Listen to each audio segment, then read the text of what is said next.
So 12th best team in the WNBA. We had the Sun as our worst best team. We are actually going to say the Valkyries. The Golden State Valkyries. Oh no, that is the Twitter Valkyries. The Golden State Valkyries are my second worst team. And I actually in my original draft of this, I had the Golden State Valkyries above the team I have one spot ahead. And this was a really tricky one. I'm going to put them 12. I had them 11 in my original draft. I had them 11, and I think 12, 11 is fair. And I think maybe you can go as high as 10. The Golden State Valkyries have picked their final roster, and they are way better than people think. Like, people do not understand how good some of these players are. So Carla Late, a lot of people are like, oh, the Golden State Valkyries got rid of their rookies. Carla Late is 2 years younger than Cheyenne Sellers? I think she's like a year and a half younger than Cheyenne Sellers. And they're like, oh, she got rid of Caitlin Chen. Caitlin Chen is a 5th-year senior. I think, if I'm not mistaken, what year is Caitlin Chen born in? And they were like, oh, they don't want Aiden for the future. So what age is Caitlin Chen? Or was Caitlin Chen, she might only been a 4th year. No, Caitlin Chen is born in 2002. Do you want to know who on the Valkyries is like 4 months older than Caitlin Chen? Janelle Salon. Carla Late is 2 and a bit years younger than Caitlin Chen. And Janelle Salon is a few months older. So people are like, oh, the Valkyries don't have youth. Just because they don't have any young American players does not mean they are they're not an old team at all. Carla Late, fantastic guard. Kayla Thornton is a bit of depth. Steph Talbot isn't bad. The only reason I think they kept Steph Talbot is I heard she's on a protected contract. But I would still just get rid of her on a protected contract. I don't care. I would still get rid of her on a protected contract. You have the money to do it. I just don't see what Steph Talbot brings. At least Caitlin Chen brought jersey sales. Janelle Salon could be rookie of the year. Later on in the video or in the stream, or depending on whether you're watching this, whether it be a stream, whether you're watching this on video, whatever you're watching this on, Janelle Salon could genuinely be the best rookie in the WNBA. And like, I'm not just saying that. Like, she would, if she went to college and she was entered the draft now, she'd be what, top 4 pick? Temmie's hasn't looked good in preseason. She's solid. I think Tiffany Hayes is going to be really good this year. She is a player I think could be an all-star. Has looked garbage in preseason though. Has absolutely looked garbage. Kate Martin, fine. Like, she's going to be Kate Martin. Kate Martin's going to do Kate Martin things. I don't think Veronica Burton is going to start much of the year at the point guard. I think one of Carla Late or Julie Vanley are going to be starting. If not starting Chechi Zandalasini. The only problem is Chechi Zandalasini's leaving during the year. And that's another problem with them. I really like Kiara Linskins as well. I just like her ability to pass at the center position.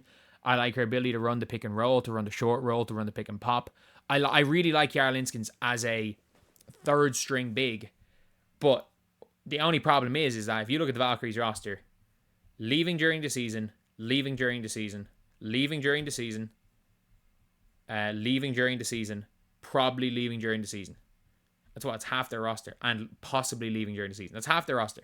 The only thing is Carla Late, I don't think has played for the French. I don't think she's like a mainstay in the French national team. She might be. She might be with Gabby Williams gone. Like, they could lose half their team. That's the only reason I didn't have this team higher. Like, I had this team 11 pushing 10.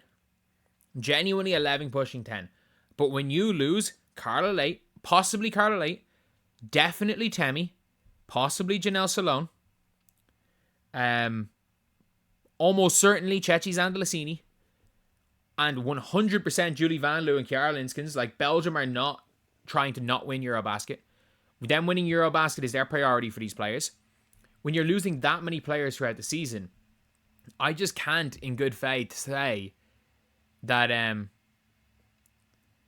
the team is out and out not one of the two worst teams. I think they're better than the Sun. I think when everyone's there, they're going to be the 11th or 10th best team. I think they've actually put together the best possible team they could have. They're going to be fun. They're going to fight. They're going to win for the crowd. And you also have to take into account they're going to have 12, 13,000 people minimum at every single one of their games. They might have 15,000 people at every single game. It does not matter how bad they are. That crowd is going to get them a couple of wins. Like, it's going to get them a few wins, and I still think that this team could be so. I think they're gonna pull off big wins. I think they're not gonna be great. I think they're gonna pull off big wins. To start off the season, they don't have a bad start. Like, the Sparks are very beatable. The Sparks are extremely, extremely beatable. Like, they are a team that we've seen very little of, especially before Cameron Brink comes in. They're very beatable.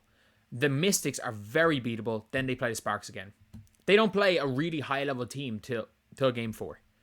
Then they play, obviously, a doubleheader against the Liberties, not ideal, in New York. They're going to lose. Then they play Liberty Lynx, Jesus. And they have, like, the hell run. But then again, they play the Sparks again. They play the Seattle Storm. The Seattle Storm are one injury away from imploding. The Wings, the Fever, the Sun, they have a favorable first month. Again, how many wins do I think they're going to get? I think they're going to break double digits. People are saying there's no way they're going to break 10 games. I think under 15, more than 10. And I would call 17, I would call 15 plus wins if I knew half the team wasn't leaving for a month. Up to Eurobasket, they have a relatively favorable schedule. I think they might get swept for the entirety of Eurobasket. I don't think they win a game during Eurobasket. And then, unfortunately, players coming back, it's hard. It's really hard to come in when your team hasn't won for a while. So that's kind of why I'm predicting them to be low. But I like this team. I think Carla Late's a great young foundational piece who they have on a 4-year deal. Great young foundational piece. Kate Martin is under contract through next season. Janelle Salone, like, if Janelle Salone wants to be in WNBA, Janelle Salone is a player I really want the Fever to get. And I want the Fever to get her as a starter. If you ask me, would I rather have Janelle Salone or Natasha Howard? Give me Janelle Salone because her timeline is the same as Caitlin Clarkson and Leah Boston. The thing is, I think she's here this year because she knows she's going to get a big role with the Valkyries. And she also knows that in a year's time, the Valkyries if the Valkyries want to keep her, they're going to pay her. So her coming in as an undrafted rookie, not on a 4-year rookie scale deal, on a 1-year rookie scale deal, she could make a hell of a lot of money. And I think the likes of, like, Temi signed a team-friendly contract. I think the likes of Temi, the likes of Julie Vanloo, like Julie Vanloo, Chetty Zandalasini are on training camp contracts. Julie Vanloo was a starter last year. Chetty Zandalasini was a 6th player or 7th player for the best team in the WNBA. So, if not the 2nd best team. So these players signing minimums, they know what they're doing for the Valkyries. And I think the Valkyries is an organization a lot of people are going to want to go to. I just think that Eurobasket stretch where they lose half their team is going to be the reason why I'm going to have them as the 12th ranked team in my power rankings here.